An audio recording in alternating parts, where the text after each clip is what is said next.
Lab 5, UV mapping.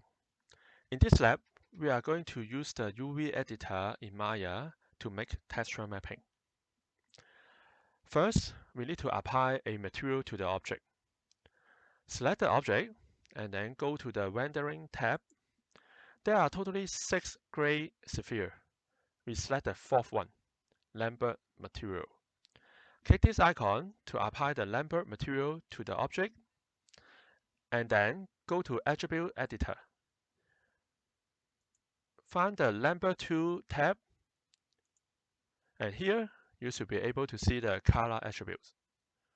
Click the checkerboard icon to open the Create Render Node windows.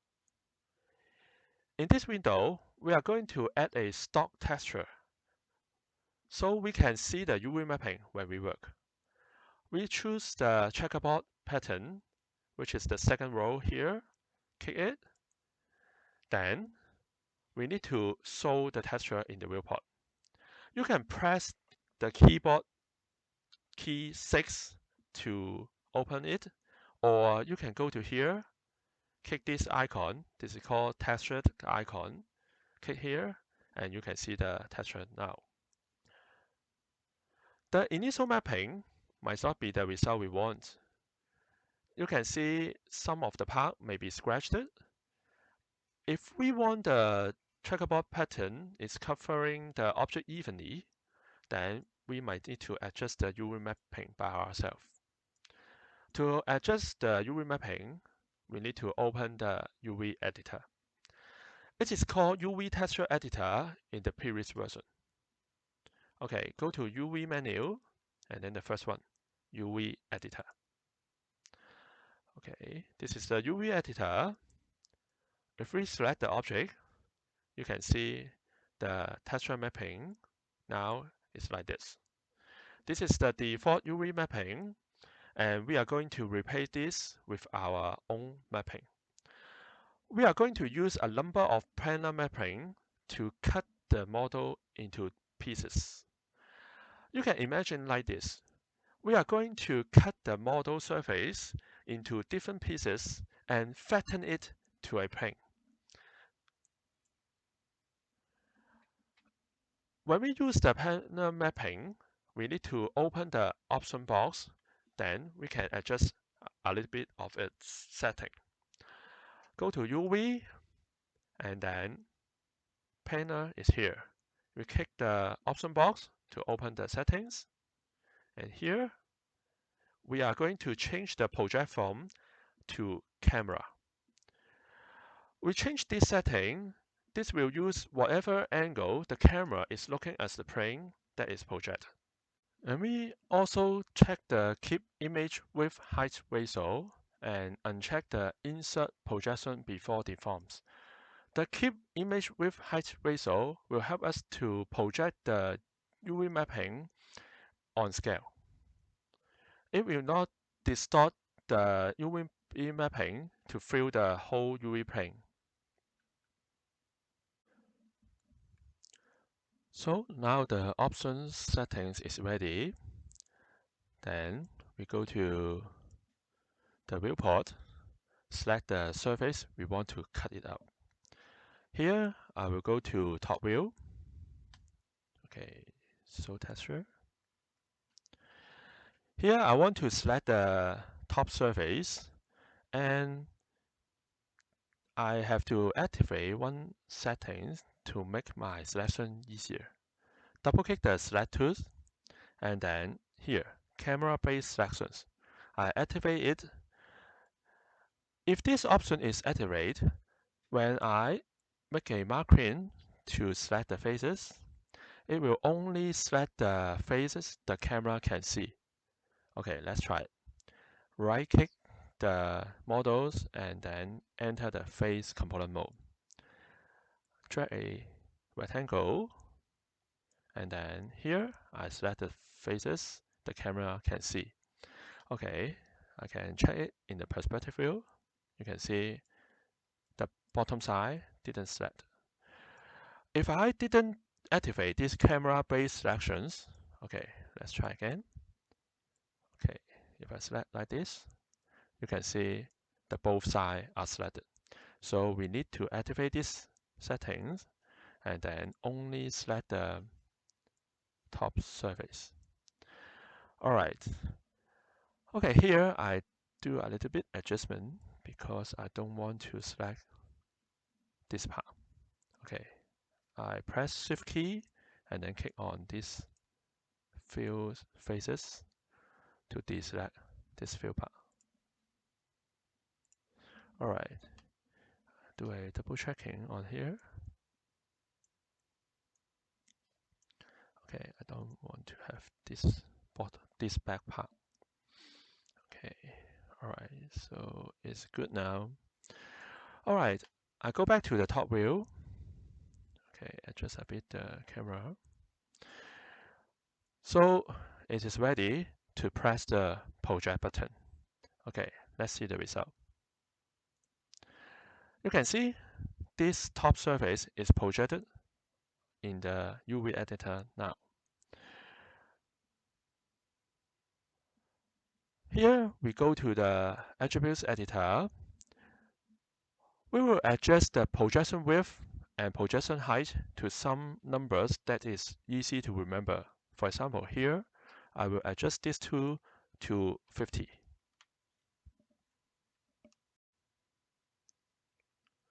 Why we have to do this? Because we are going to make a number of projections.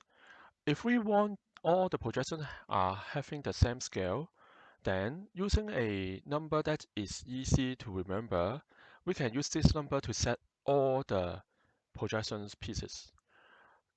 When all the projection pieces having the same projection width and projection height, they are of the same scale. Next, we should move these pieces of projections to some locations that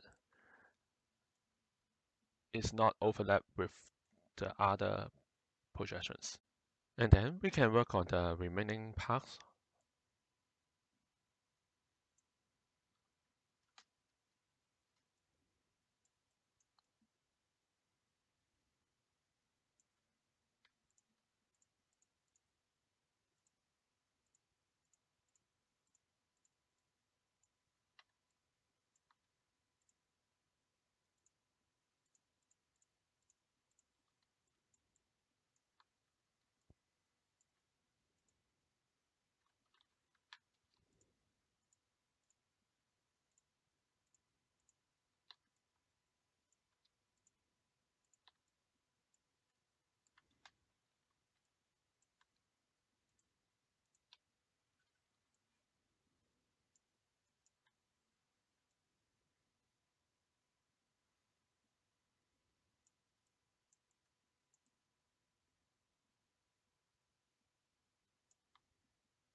Okay.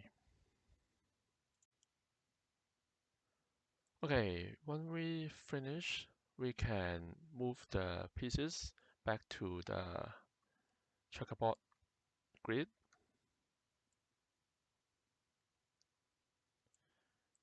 And you can have a look in the perspective view.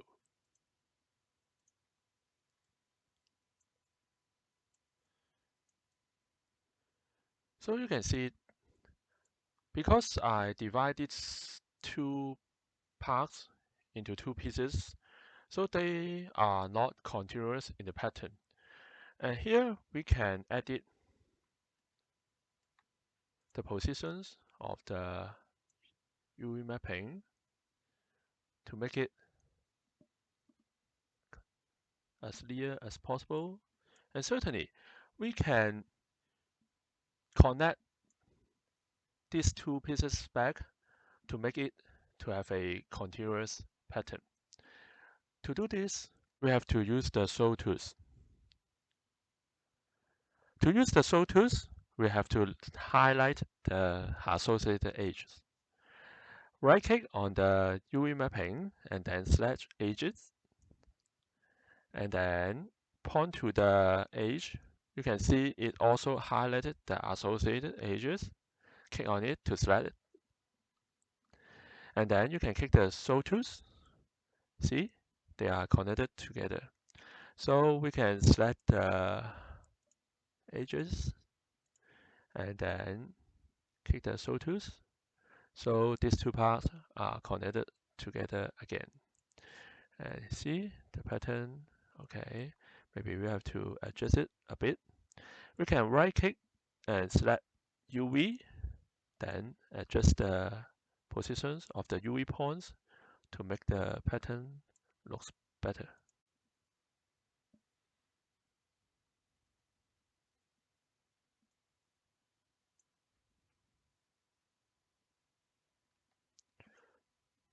If this were a character model or some other complex object with some areas of no details and others of high details, like a face, like hands, etc., we should have a larger area for the high details part. And for the other parts, we can have a smaller area because we can have a larger area to paint the details easier. Once you complete editing the UV mapping, you can export this to Photoshop or any other image editor you prefer to apply the colors or image to the texture. To do this, we use the image UV snapshot command to help us to save the UV mapping to an image. Go to the UV editor, image menu, and then the last command, UV snapshot. We should change the image format to some format which is commonly used, for example, PNG, and then we can define the size. Okay, and also we can define the edges color. All right. Then click Apply and Close. Then the texture image will be saved in the Images folder here. We can open it and see this is the UV mapping outline, and we can open it in Photoshop or other image editing software to put colors or image on it. That's the end of Lab 5.